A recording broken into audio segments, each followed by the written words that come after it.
바울로 비유하자면 하나님의 나라는 복음의 전파를 통해서 확장이 됩니다. 그리스도의 향기가 풍겨지면 생명을 얻게 될 사람들은 알아차리고 복음을 받아들이고 구원받는 하나님의 자녀가 됩니다. 하나님의 자녀가 되면서 보이지 않게 뒤에서 조종했던 사단의 역사는 무력화되기 시작해요. 이것이 하나님 나라의 확장이에요. 그럼 나라는 뺏고 뺏기는 곳이거든요. 그래서 하나님의 나라는 사단이 점령하고 있는 나라에 사단을 몰아내면서 그 나라가 하나님의 통치가 이루어지는 거예요. 그렇다면 자연스럽게 하나님의 나라가 확장될 때는 저항하려고 하는 세력이 있어요. 그 땅을 빼앗기지 않으려고 하는. 변화를 거부하고 떠나기를 거부하는 사단의 역사가 당연히 있다는 거예요. 그래서 생명에 이를 자가 아니라 멸망에 이를 자들은 사단의 사주를 받아서 그 저항하는 행동을 하게 돼 있습니다. 변화를 막는 일들을 하게 돼 있어요. 그래서 바울은 가는 곳마다 환영도 받았어요. 바울을 정말 아끼고 사랑하는 사람들이 많이 있었어요. 그러나 만만치 않게 바울을 미워하고 저항하고 죽이려고 하는 사람이 있었어요. 모든 의식은 더 높은 의식으로 올라갈 때 저항이 있기 마련입니다. 세상에 하나님 나라로 변해가는 것은 의식이 성장되는 것과 마찬가지예요. 그런 의미에서 여러분 내 자신의 삶도 마찬가지입니다. 내 의식이 더 높아지려고 하는 상태가 되면 내가 더 좋은 모습으로 더 나은 모습으로 변화되려고 하면요 그것에 저항하는 내 내면에 힘이 있어요. 에고가 발악을 합니다. 여러분 그러니까 멸망받을 자가 내 안에 있어요. 그게 에고예요. 에고. 나만을 위하고 뭔가 두려워하기 싫어하고 그런 에고가 의식의 성장에 있어서 에고가 너무 싫어요. 더불어 사단은 환경도 어렵게 만들어요. 우리 흔히 그런 얘기 많이 들었을 거예요. 내가 예수 믿으려고 했더니 참 힘든 환경들이 많이 생기고 나를 방해하는 사람들이 많았어 그러잖아요. 옛날에 그런 권사님들의 간증들 참 많이 했어요. 근데 요즘에는요 예수 믿는 것도 힘든데 예수 믿어서 성장하는 것도 어렵습니다. 성장하려고 할 때 그렇게 방해하고 반대하는 사람들이 많아요.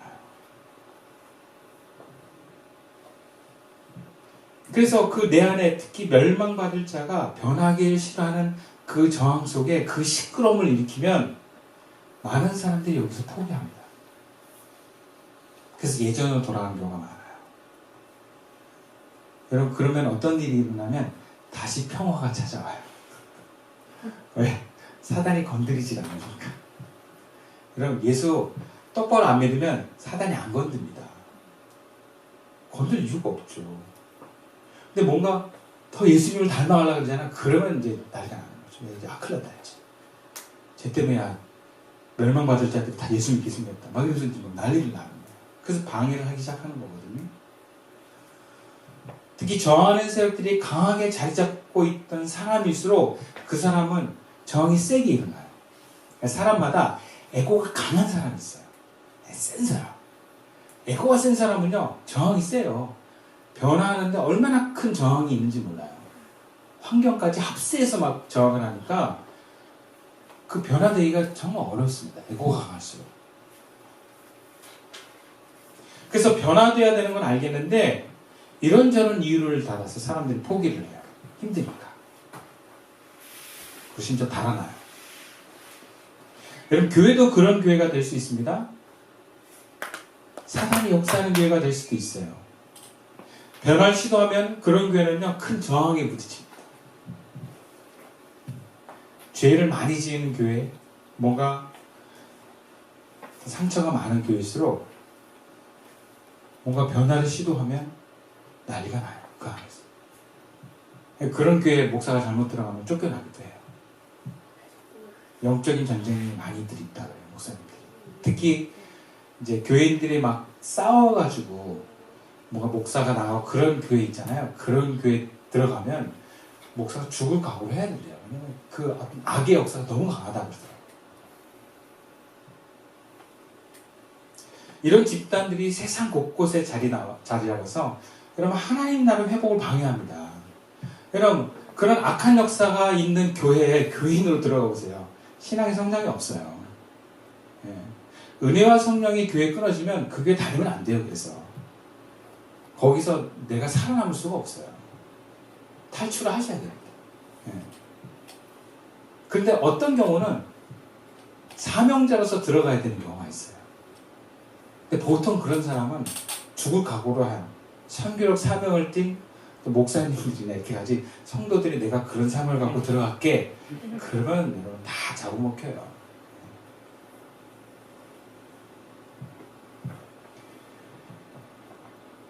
근데 그런 곳이요 회사가 될 수도 있고요 학교가 될 수도 있어요. 또 어떤 음악 세계가 될 수도 있어요. 그리고 가장 가깝게는 그런 가정이 될 수도 있습니다. 악한 영이 역사하는 가정이 있을 수도 있어요. 그리고 무엇보다 내 자신이 그런 자신일 수도 있다는 사실. 우리 그리스도의 사명이 바로 이런 곳에서 그리스도의 향기를 드러내는 것입니다.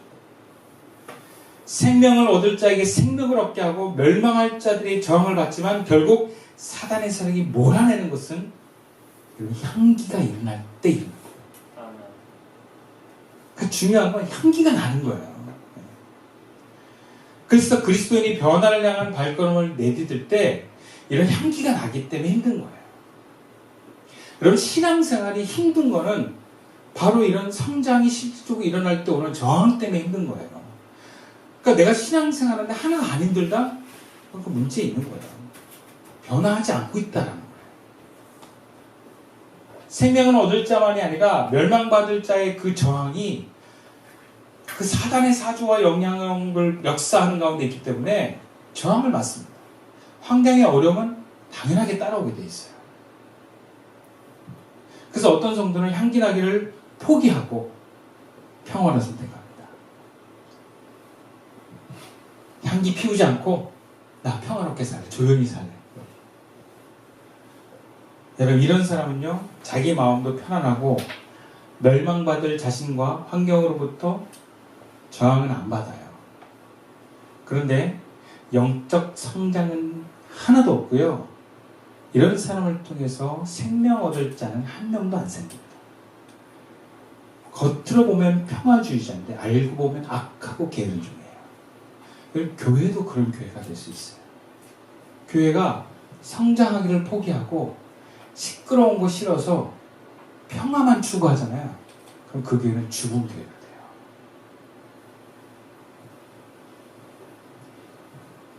생명을 얻을 사람들과 세상에 아무런 도움을 주지 못하는 교회가 됩니다.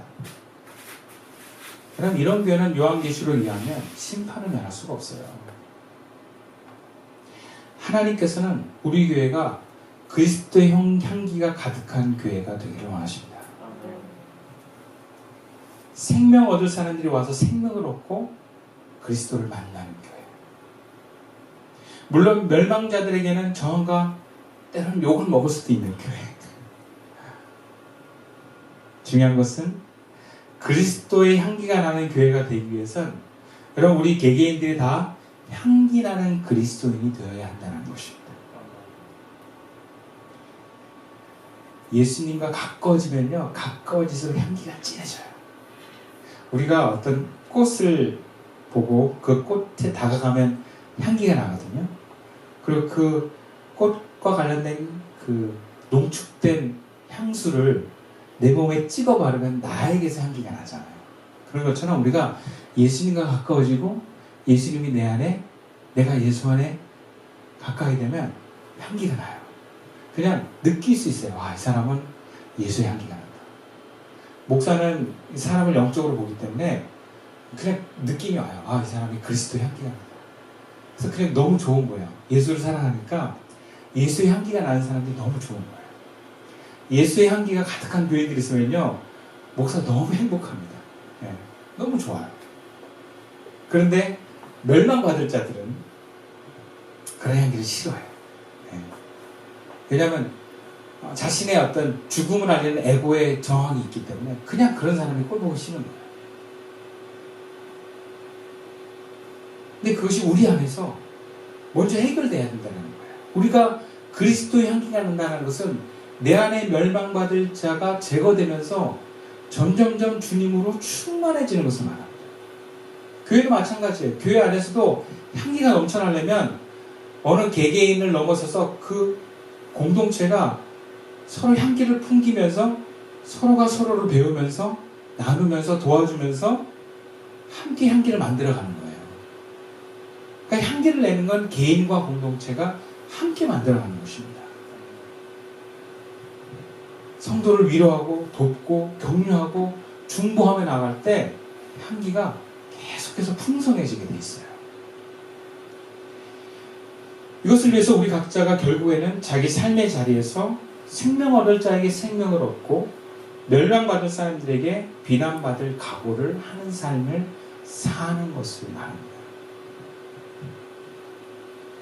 이런 사람은 힘들어도 그런 모험을 하면 결국 하나님께 인정을 받습니다. 그리고 반드시 변화가 일어나요. 그런 사람을 마태복음 25장 21절에 이렇게 표현하고 있는 것입니다. 그 주인이 이르되 잘하였도다 착하고 충성된 종아, 네가 적은 일에 충성하였으며 내가 많은 것을 내게 맡기리니 그 주인의 즐거움에 참여할지어다. 여기서 이 칭찬받는 종의 핵심은 뭐냐면 모험을 했다는 거예요. 주인의 명을 받아서 내가 이 돈을 잃어버리는 한이 있어도 이것을 투자하고 써보는 것이죠. 그리스도인들에게 하나님의 생명을 부여받은 사람들이 내가 세상에 어떤 역할을 할지 모르겠지만 나는 던져보는 거예요. 그리스도의 향기를 풍겨보는 것이죠. 이런 모험을 한 사람들, 욕을 먹더라도 뭔가 어려움이 있더라도 포기하지 않고 그리스도의 향기를 풍겨내면서 살아가는 성도들은 하나님께 칭찬을 받습니다. 모험한 자만이 받을 수 있는 축복입니다. 근데 여기서 다시 한번 그 의미를 살펴봅시다. 여러분, 우리는 왜 굳이 향기나는 삶을 살아야 되는가? 이런 질문을 할 수 있어요. 생명을 얻을 기회를 주기보다 내가 비난받으면 나를 통해서 사람들이 그리스도를 멀리하지 않겠는가? 그런 얘기 할 수 있거든요. 근데 여러분, 먼저 이런 논리를 하는 사람들은요, 자기 자신을 잘 살펴봐야 돼요. 내가 비난받고 내가 공격받아서 그 사람과의 관계가 불편해지는 게 싫어서 그런 게 아닐까. 가령 예를 들면 코로나 때 교회에서 예배를 드리는 것에 대해서 예배 드리면 안 된다라고 하는 사람들이 있어요. 근데 논리가 뭐냐면 세상 사람들이 손가락질한다. 그러면 그 사람들이 비난하면 전도가 안 되지 않냐. 예를 들어 우리 가정에 예수 안 믿는 사람이 있어. 또 어떻게든지 얘를 예수 믿게 하려고 하는데 내가 이 코로나 때 교회를 가면 더 전도가 안 될 거 아니냐. 그렇게 생각하는 사람들이 있어요. 근데 이 사람들이 잘 생각하셔야 돼요. 내가 비난받고 내가 욕먹는 게 싫어서 이런 걸 주장하는 것이 아닙니다. 두 번째는 전도는요, 내가 욕을 안 먹고 내가 조신하게 산다고 되는 게 아니에요. 생명 얻을 자는 욕먹을 각오를 하고 사단의 냄새가 풀풀 나는 현장에서 그리스도의 향기를 드러내는 그 사람을 통해서 전도가 됩니다. 그러니까 예수 믿는 사람이 돈 많이 벌고 질서를 잘 지키고 평화롭다고 내가 예수를 믿는 게 아니라 그 사람을 통해서 생명 대신 그리스도가 느껴져야지 예수 믿어요. 그러니까 옛날에 그런 얘기 많이 했거든요. 내가 어려워지면 본이 안 된다. 뭐 그런 얘기예요. 그러니까 옛날에 부자 돼야 교회 다니고 내가 뭐 건강하고 자식들이 잘 돼야 사람들이 나를 부러워해서 야, 교회 다니면 저렇게 되는가 보다. 그런 생각들이 있었는데 그거 다 잘못된 거예요. 전도는 그렇게 되는 게 아닙니다. 전도는 부러워서 교회로 오는 게 아니에요. 전도는 생명과 생명이 가는 거예요. 그러니까 내가 그리스도의 생명으로 확실하게 자리 잡고 있으면서 그 향기가 날 때 전도가 되는 거지, 내가 부러워할 만한 삶을 살고 욕을 안 먹는 행동을 해야 교회를 나오는 게 아니라는 거예요. 여러분 이걸 잘 하셔야 됩니다. 그래서 내가 코로나 때 교회로 오고 안 와서 욕을 먹느냐 안 먹느냐가 중요한 게 아니라 코로나임에도 불구하고 지금 나에게 그리스도의 생명이 흐르냐, 그럼 그게 전도가 되면 안 되는 거예요. 그리고 마지막 세 번째는요, 욕을 안 먹고 그들이 원하는 대로 다 행동해도 그 사람이 예수 믿는 게 아니라, 여러분 멸망받을 사람은 아무리 잘해줘도 예수 안 믿습니다. 단지 우리가 그 멸망받을 사람이 누군지 몰라서 그렇지. 그래서 되도록이면 다 가능성을 두고 잘해주는 것 뿐이지, 정말 생명 얻을 사람들이 예수 믿고 구원받아요. 근데 그 생명 얻을 사람은 내가 욕 안 먹고 평화롭다고 나를 보고 예수 믿는 게 아니라, 내가 그리스도의 향기가 날 때, 나에게 그리스도의 생명이 흐를 때. 여러분 그래서 어떤 면에서 더 단호할 필요도 있어요. 코로나도 나 교회 가야 돼. 왜? 나 교회 가야 예수님의 생명이 흘러. 아무리 뭐라고 하면 난 교회 가야 돼. 11조도 마찬가지예요. 내가 11조를 들은 이유는 하나님이 내 삶에 물질의 주관점을 내가 믿기 때문에 그런 거예요. 강력하게 얘기를 하고 그런 확신에 있을 때 전도가 되는 거지. 아 그래? 알았어. 그럼 11조 나중에 하자. 맞춰주고. 알았어. 교회 안 갈게. 그래서 예수님도 믿던가요? 안 그래요 여러분. 봐주고 사정 봐주고 살살살 이렇게 맞춰준다고 예수 믿던가요? 안 믿습니다 여러분. 오히려 당당할 때 부딪히고 싸우지만 내가 생명을 지키고 있을 때 생명이 생명으로 전도됩니다. 그래서 우리의 관심은 그 생명에 있는 거예요. 내 안에 그리스도의 생명이 충만한가, 향기가 나는가. 그리고 그것을 해서 내 주변에 생명 얻을 사람은 누구인가, 그걸 보는 거죠. 반대자가 아니라 생명 얻을 자에게. 그래서 설령 그것이 악의 무리가 이리들이 득실득실해도 그곳에 생명 얻을 자가 있다면 주님은 우리를 그곳에 보내십니다. 그러면 복음 들고 가는 거예요.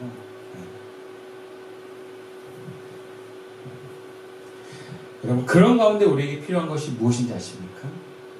영안이에요. 영안. 영적인 시각이 필요합니다. 여러분 이미 그리스도 안에서 은혜로 충만한 사람은요 향기가 나요.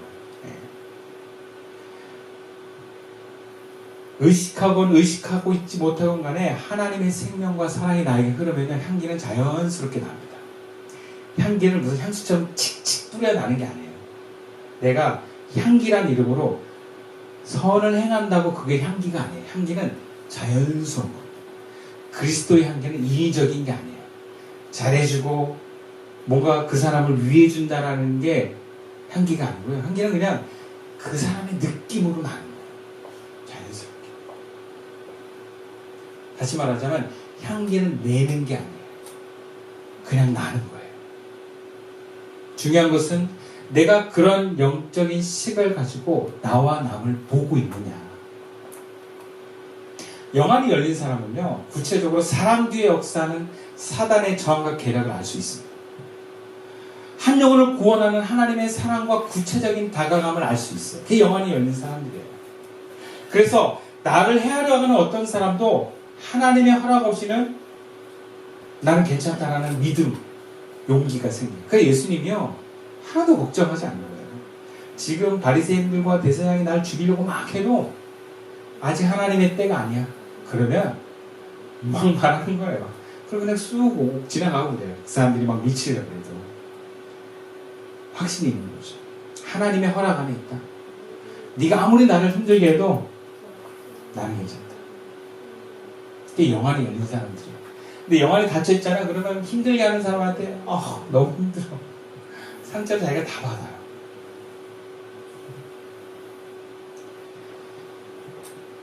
그래서 영안이 열린 사람은 멸망당할 자로부터 나를 보호하고 정확하게 하나님의 계획과 하나님의 뜻을 구현해냅니다. 그래서 그리스도의 향기가 나는 사람에게는요 영안이 열리는 게 중요합니다.